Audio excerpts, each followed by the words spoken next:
বন্ধুরা, স্বয়ং পরমেশ্বর ভগবান শ্রীকৃষ্ণ বলেন, এই অন্নদা একাদশীর পবিত্র দিনে আপনি যাই খান অন্ততপক্ষে এই তিনটি সবজি খাবেন না।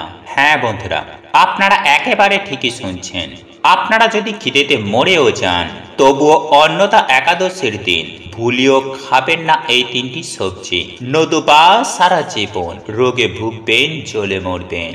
আর বন্ধুরা, হ্যাঁ, এই সামান্য একটি জিনিস আপনি গোমাতাকে খাইয়ে দিন, হয়ে যাবেন কোটিপতি। যারা গোমাতাকে খাওয়াতে পারবেন না, কারণ অনেক ক্ষেত্রে তো হয় যারা শহর অঞ্চলে আছেন সেখানে গোমাতা কোথায় পাবেন, তাহলে আমি সেই একটা উপায়ও আমি আপনাদেরকে জানিয়ে দেব যে আপনি গোমাতার পরিবর্তে আপনি কাকে খাওয়াতে পারেন। আর বন্ধুরা, আজকের যে উপাচারটি আমি আপনাদেরকে জানাবো, এই উপাচারটি যদি আপনারা করতে পারেন তাহলে আপনার জীবনে সমস্ত প্রকারের দুঃখ, কষ্ট, জ্বালা, যন্ত্রণা থেকে আপনি কিন্তু মুক্তি পেতে পারেন। আর বন্ধুরা, মৃত্যুদণ্ড, পিতৃদোষ থেকে আপনি সম্পূর্ণভাবে কিন্তু রেহাই পেয়ে যাবেন এবং সারা বছর ধরে আপনার বাড়িতে কখনো অন্ন বস্ত্রের অভাব হবে না। হ্যাঁ বন্ধুরা, আপনার 7 প্রজন্ম বসে খাবে, আপনার জীবনে সমস্ত দুঃখ, কষ্ট, দারিদ্রতা দূর হয়ে যাবে।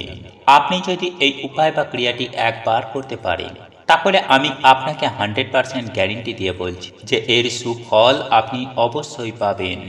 তাই এই প্রসঙ্গে বিস্তারিত জানার আগে আপনাদের বলে রাখি, আপনি যদি আমাদের এই চ্যানেলে নতুন হয়ে থাকেন তাহলে চ্যানেলটি অবশ্যই সাবস্ক্রাইব করুন এবং পাশে থাকা নোটিফিকেশন বেল আইকনটি ক্লিক করুন, কারণ আমি বিভিন্ন প্রকার তন্ত্র, মন্ত্র, বশীকরণ, টোটকা, বাস্তু টিপস, জ্যোতিষশাস্ত্র, পুজো আরাধনা এবং ব্ল্যাক ম্যাজিক করা নিয়ে নিত্য নতুন ভিডিও আপলোড করে থাকি, যা প্রয়োগ করার মাধ্যমে আপনার জীবনে থাকা সকল প্রকার সমস্যার সমাধান হয়ে যাবে।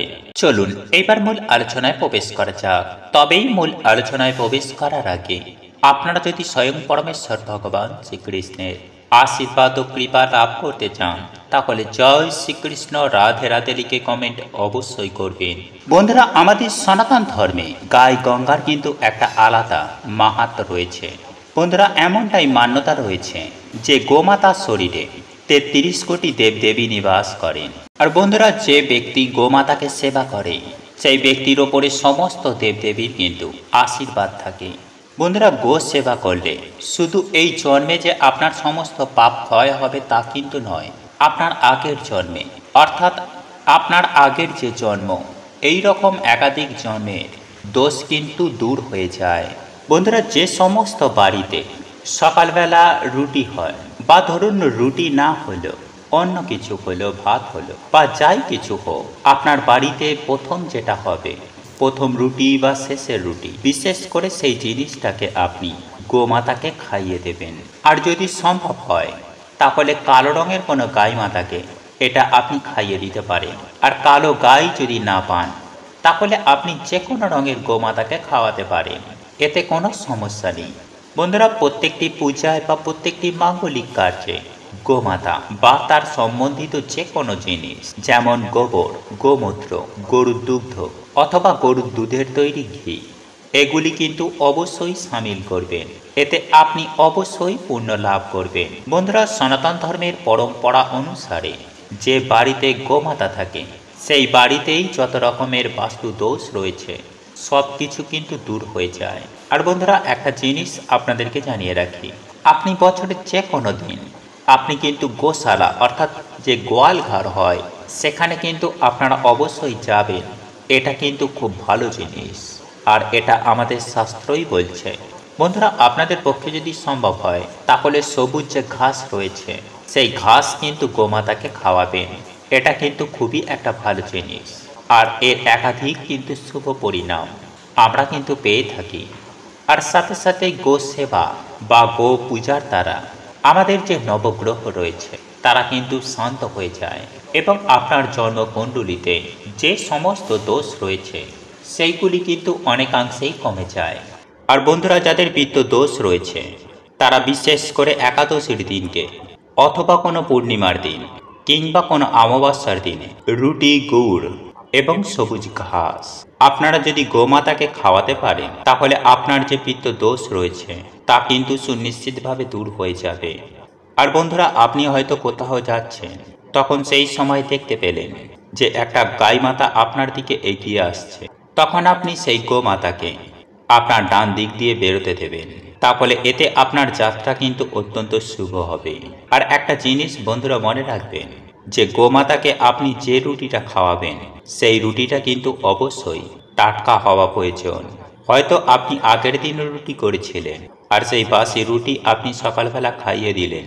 এটা কিন্তু আপনারা একদম করবেন না। এতে কিন্তু বাড়িতে একটা নেগেটিভ শক্তি প্রবেশ করে, আর আপনার যে কার্য হবার ছিল, সেই কাজে কিন্তু বাধা পড়ে যাবে।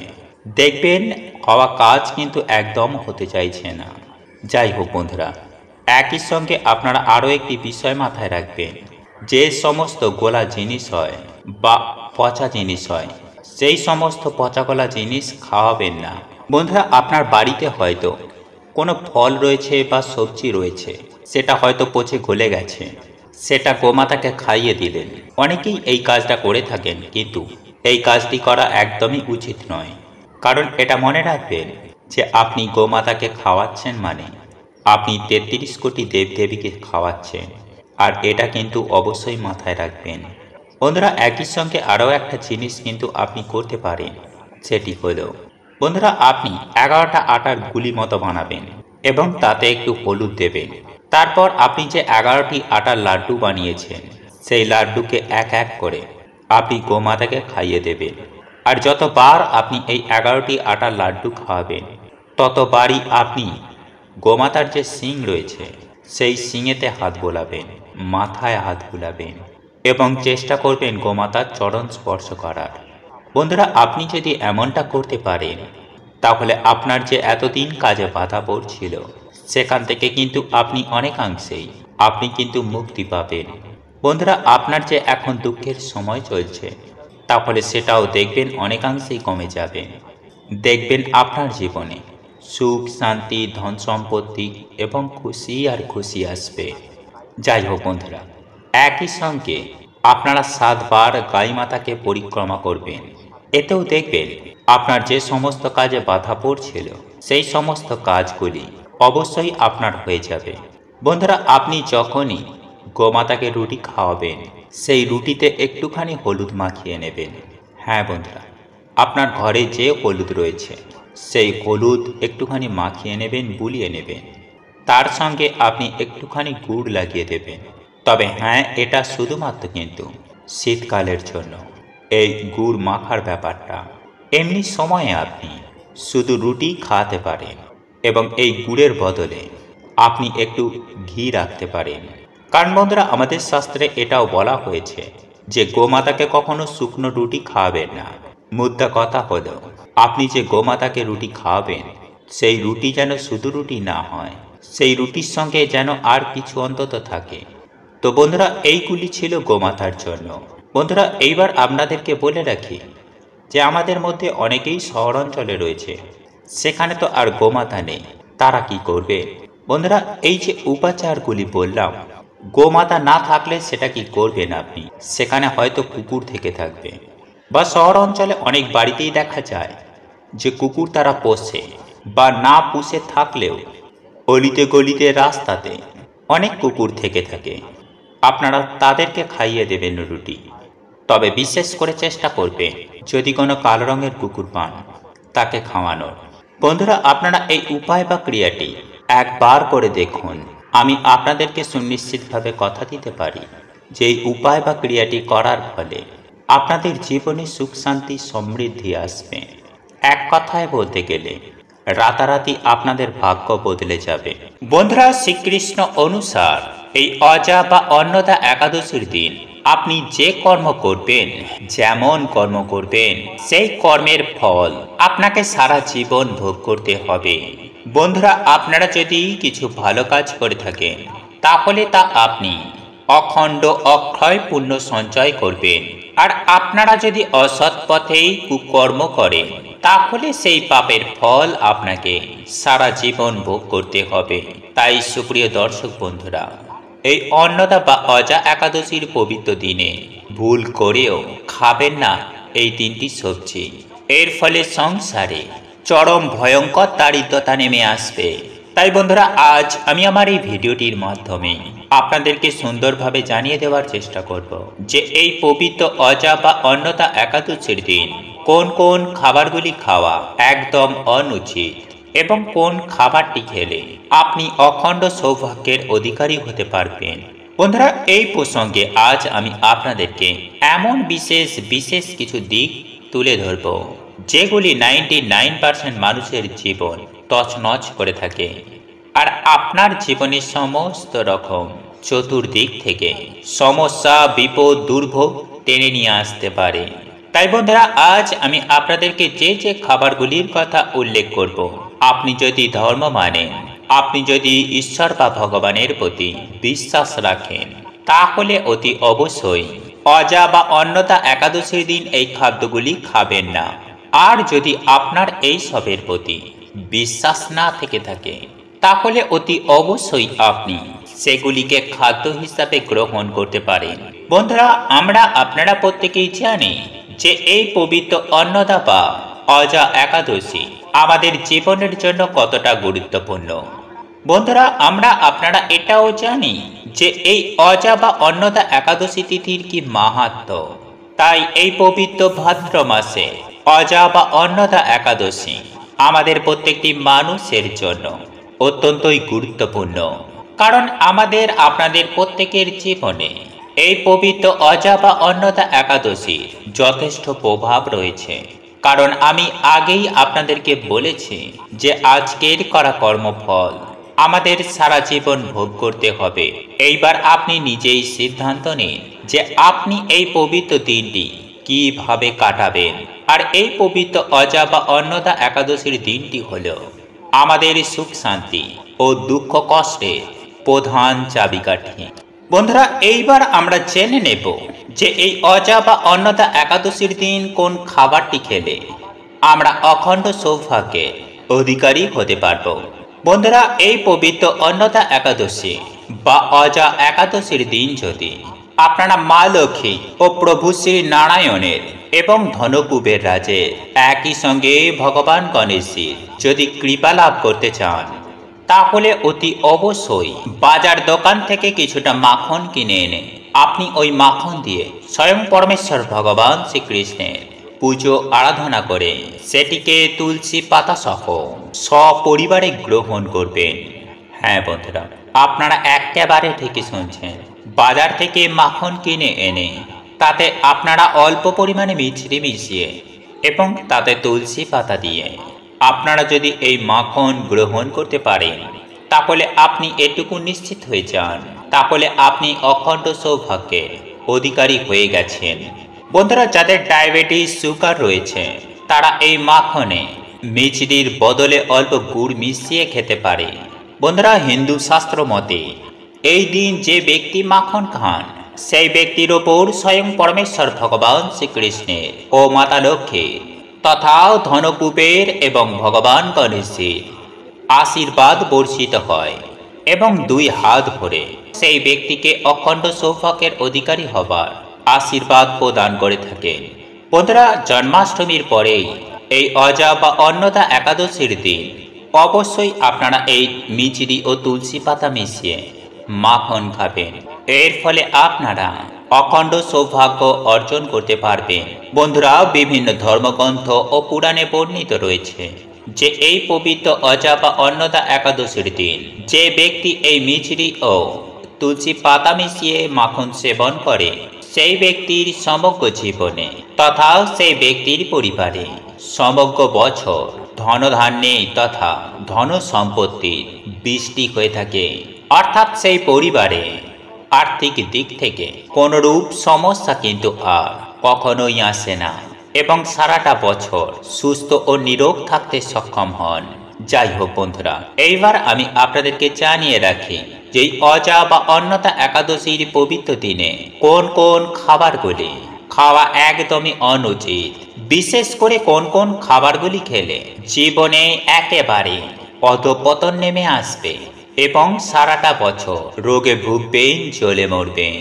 বন্ধুরা, পবিত্র জন্মাষ্টমীর পর এই অজা বা অন্নদা একাদশীর দিন অনেকেই এই সব খাবারগুলি খেয়ে থাকেন, কিন্তু তাদের ক্ষেত্রে দেখা যায় কম বেশি সমস্যা হয়। তারা জেনে অথবা না জেনে এই সব দিনগুলিতে, অর্থাৎ এই রকম পবিত্র একাদশীর দিনে বিভিন্ন প্রকারের আহার গ্রহণ করে থাকে, যার ফলে তাদের জীবনে সমস্যা কিন্তু প্রতিদিন দিন দিন তিলে তিলে বাড়তে থাকে। তাই তারা অক্লান্ত কঠোর পরিশ্রম করার পরেও কখনো আর্থিক দিক থেকে আয় উন্নতি করতে পারে না। তাদের সংসারে সদা সর্বদাই অভাব, অনটন, দারিদ্রতা লেগেই থাকে। তাই কোনোভাবেই এই পবিত্র অজা বা অন্নদা একাদশী চলাকালীন আমার বক্তব্য অনুযায়ী আপনারা এই খাবারগুলি গ্রহণ করবেন না, অর্থাৎ এই খাবারগুলি খাবেন না। তবে অবশ্যই আপনারা নিরামিষ আহার গ্রহণ করতে পারেন। তবে এমন কিছু কিছু জিনিস আছে যে জিনিসগুলি কখনোই আপনারা করবেন না। বন্ধুরা, নিরামিষ আহার গ্রহণ করলেও সেই জিনিসগুলি কিন্তু একেবারেই গ্রহণ করা যাবে না। তাই আজ আমি আপনাদের একেবারে প্রথমেই যে খাবারটির কথা বলবো তা হলো আমিষ আহারের মধ্যে মাছ, মাংস, ডিম, পেঁয়াজ। আপনারা একেবারে ঠিকই শুনছেন। এই একাদশীর দিন মাছ, মাংস, ডিম, পেঁয়াজ একেবারে ভুল করেও মুখে তুলবেন না। বন্ধুরা, এগুলি একাদশীর দিন খাদ্য হিসাবে গ্রহণ করলে আপনার জীবন একেবারে তছনছ হয়ে যেতে বেশি সময় লাগবে না। শুধু তাই নয় বন্ধুরা, এই খাদ্যগুলি খাবার ফলে আপনাকে পশুজনিতে জন্মগ্রহণ করতে হবে। তাই অতি অবশ্যই যত্ন সহকারে এই পবিত্র অজা বা অন্নদা একাদশীর দিনটি পালন করুন। বন্ধুরা, এরপর বলবো আপনারা কোনোভাবেই কোনো পোড়া জাতীয় কোনো খাবার এই একাদশীর দিন ভুল করেও গ্রহণ করবেন না। বন্ধুরা, এই পোড়া জাতীয় খাবার যদি আপনারা একাদশীর দিন গ্রহণ করেন তাহলে আপনাদের যে ভাগ্য পূর্বে, এটা আমি আপনাদেরকে সুনিশ্চিতভাবে 100% গ্যারেন্টি দিয়ে বলতে পারি। বন্ধুরা, এরপর তৃতীয় যে খাবারটি খাবার কথা নিষেধ করব তা হলো কেক জাতীয় খাবার। হ্যাঁ বন্ধুরা, আপনারা ঠিকই শুনেছেন। কারণ বন্ধুরা, আপনারা প্রত্যেকেই জানি যে কেকের মধ্যেই ডিমের ব্যবহার করা হয়ে থাকে। তাই আপনি যদি এই দিন কেক জাতীয় কোনো খাবার গ্রহণ করেন তাহলে আপনার এই পবিত্র একাদশীর দিনটি সুষ্ঠুভাবে শাস্ত্রের বিধিবিধান অনুসারে পালন করা হবে না, যার ফলে আপনার জীবনে চতুর্দিক থেকে জ্বালা যন্ত্রণা, বিপদ আপদ, রোগ ব্যাধি চতুর্দিক থেকে ঘিরে ধরবে। তাই বন্ধুরা, আপনারা ভুল করেও ডিম ব্যবহার করাকে আপনারা গ্রহণ করবেন না। বন্ধুরা, এরপর আমি যে বিষয়টির কথা বলবো তা হলো এই একাদশীর দিন পঞ্চরবি শস্য। আপনারা একেবারে ঠিকই শুনছেন। হ্যাঁ বন্ধুরা, এরপর আমি আপনাদেরকে যে খাবারটির কথা বলবো তা হলো পঞ্চরবি শস্য। ভুল করেও খাবেন না। হ্যাঁ বন্ধুরা, আপনারা একেবারে ঠিকই শুনছেন। বন্ধুরা, এই অন্নদা বা অজা একাদশী চলাকালীন পঞ্চরবি শস্য ভুলেও মুখে তুলবেন না। এছাড়াও চাল বা চালজাত কোনো খাদ্য আপনারা ভুলেও মুখে তুলবেন না। বন্ধুরা, এই অন্নদা একাদশীর দিন ভুল করেও অন্ন মুখে তুলবেন না। শুধু তাই নয় বন্ধুরা, একই সঙ্গে চিঁড়ে, মুরগি, খই এই জাতীয় খাবারগুলিও আপনারা মুখে তুলবেন না। সেই সঙ্গে সবজির মধ্যে সজনে ডাঁটা, তরুলি, বেগুন, মসুরির ডাল আপনারা ভুল করেও খেতে পারবেন না। বন্ধুরা, আপনাদের পক্ষে যদি সম্ভব হয় তাহলে আপনারা এই একাদশী ব্রতটি ফলমূল খেয়ে এই একাদশী ব্রতটি পালন করুন। দেখবেন স্বয়ং পরমেশ্বর ভগবান শ্রীকৃষ্ণের কৃপায় আপনার জীবন ধন্য হয়ে যাবে।